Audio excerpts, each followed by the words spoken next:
જય શ્રી કૃષ્ણ વૈષ્ણવ। એક દિવસ ઉત્થાપનના દર્શનમાં શ્રીનાથજીની પાઘના આંટા છૂટી જાય છે।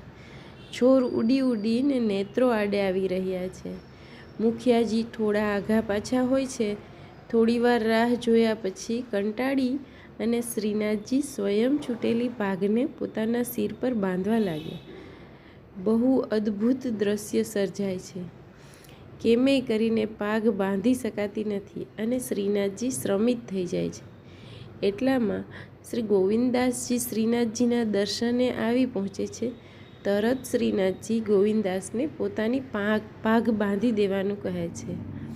શ્રમિત થયેલા શ્રીનાથજીની કાલીઘેલી શૈલીથી ગોવિંદદાસમાં સખ્યભાવ છલકાઈ આવે છે। તેઓ મર્યાદાનું ભાન ભૂલી જઈ અને જગમોહનમાંથી ઠેકડો મારી સીધા નિજ મંદિરમાં શ્રીનાથજીની સન્મુખ પહોંચી જાય છે અને ઝટ દઈને શ્રીનાથજીની પાઘ વાંકી કરીને આંટા બરાબર વાળીને સિર પર બાંધી દે છે। એ જ ક્ષણે કોઈ ભીતરીઓ અંદર પ્રવેશે છે અને આ દ્રશ્ય જોઈ જાય છે।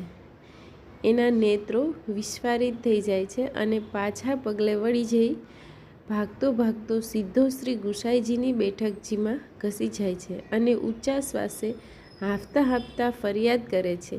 એની ફરિયાદ સાંભળીને શ્રી ગુસાઈજી મલકાઈને કહે છે કે ગોવિંદદાસના અડકવાથી શ્રી ગોવર્ધન ધરણ અભડાતા નથી।